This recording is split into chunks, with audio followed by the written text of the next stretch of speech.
Bienvenidos a este vídeo tutorial de iCANX School. Mi nombre es Antonio José Molero, soy el CANX tutor del aula. Y bueno, hoy vamos a hablar un poco sobre el cable bus, sobre la clema de conexión y un poco sobre la topología que tiene que tener el cable bus en una instalación.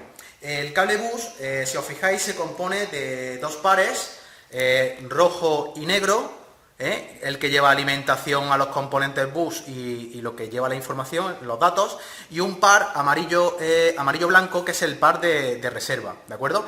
A la hora de conectar la clema bus, fijaros que hay que introducirla de tal forma de que no sobresalga el cobre de la clema, y así evitar contacto entre el positivo y el negativo. La clema bus es esta pieza, ¿de acuerdo? Por esta parte lleva los orificios para conectarlo al componente o al aparato bus, y por esta otra parte lleva 4 salidas en positivo y 4 salidas en negativo. Es decir, que podemos sacar 4 ramales de una misma clema, aparte de la conexión al aparato.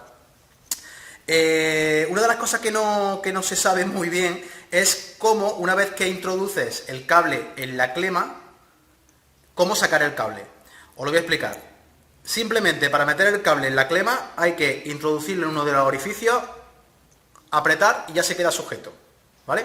Y ahora, para poder sacar el cable de la clema, hay que hacer movimientos circulares hasta que sale el cable.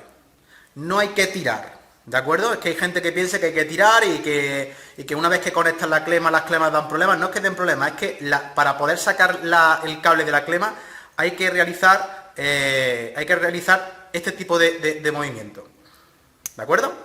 ¿Vale?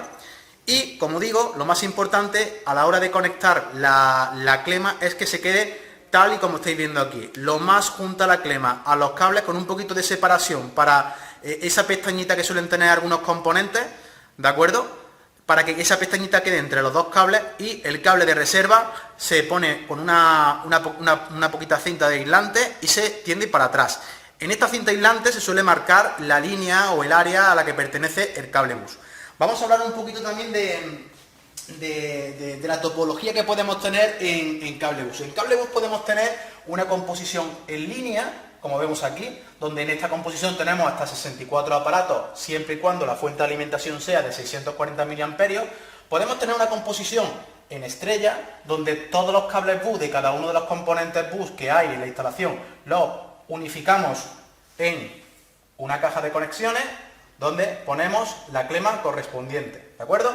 Y también tenemos una distribución en árbol donde unimos un poco la composición en línea con la composición en estrella, ¿de acuerdo? A efectos de distancia hay que tener en cuenta de que entre la fuente de alimentación y un aparato bus no puede haber más de 350 metros, y entre un aparato bus y el más alejado no puede haber más de 700 metros. Si respetamos esta distancia, lo que garantizamos es que todo el tráfico de telegrama sea efectivo, no se pierdan paquetes, no se pierdan telegramas y la comunicación sea estable.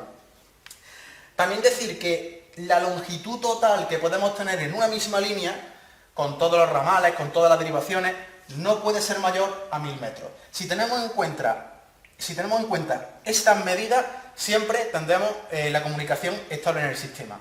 Recordar que el número de aparatos o componentes que va en una línea bus va en función del amperaje de la fuente de alimentación. Si tenemos una fuente de alimentación de 160 mA, podremos colocar como máximo 16 aparatos. Para la de 320 mA, 32 aparatos, y para la de 640 mA, 64 aparatos.